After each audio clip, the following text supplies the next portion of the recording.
Germaniyada qamoqqa olingan terrorchi o'z joniga qasd qildi. Avstraliyada terakt uyushtirishga harakat qilgan 16 yoshdagi o'smir qo'lga olindi. Rossiya bilan AQSh Suriya masalasi bo'yicha so'zlashishadi. Terakt uyushtirishga harakat qildi degan gumon bilan qamoqqa olingan 22 yoshdagi suriyalik Al-Bakir turmada o'zini osib olgan. Tartib soqchilarining so'zlariga ko'ra, u o'lka hududidagi hukumat binolarida terakt uyushtirishni rejalashtirib yurgan. Maxsus operatsiya davomida Al-Bakir qo'lga olinib, vaqtincha ushlash joyiga kiritilgan edi. Suriyalik jinoyatchi Germaniyaga o'tgan yilning fevral oyida qochqin maqomini so'rab kelgan. U radikal guruhlar bilan yaqin aloqada bo'lib, bu vaqtgacha ham hujumlarda ishtiroki bor deb gumonlangan edi.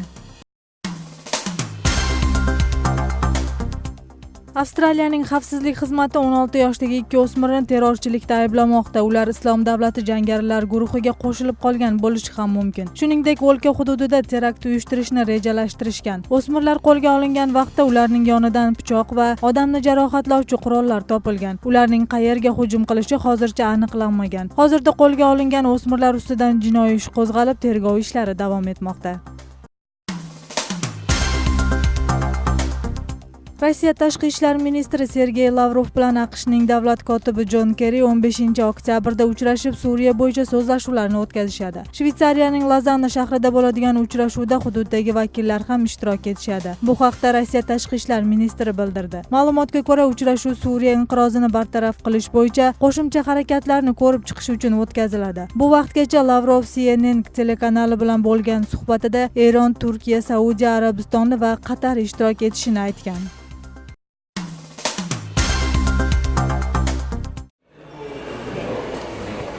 Janubiy Koreya rasmiy tashkilotlari bilan muammoni aniqlash va hal etish maqsadida ushbu modeldagi smartfonni tayyorlash vaqtinchalik muzlatilgan. Shuningdek, kompaniya sotuvga qo'yilgan telefonlarni ham jahon bozoridan olib tashlashni to'g'ri ko'rdi. Bunga smartfonlarda paydo bo'lgan nosozliklar sabab bo'lmoqda. Kompaniyaga Galaxy Note 7 telefonlari ustidan bir necha shikoyatlar tushgan. O'sha vaqtda AQShga sotuvga yuborilgan millionlagan smartfonlar ortga qaytarilib, tekshiruv ishlari boshlangan. Asosiy sabab telefon batareykasi yonib ketishida. Smartfonlarni sotib olgan xaridorlarga telefonlarni qaytarib berishni yoki yangisini almashtirish taklifi qo'yilgan. Ammo almashtirilgan apparatlar ham yonib ketganligi qayd etilgan. Buning barchasi sifatsiz batareykalardan kelib chiqmoqda deya fikr bildirishdi. Lekin tekshiruv ishlari davom etmoqda.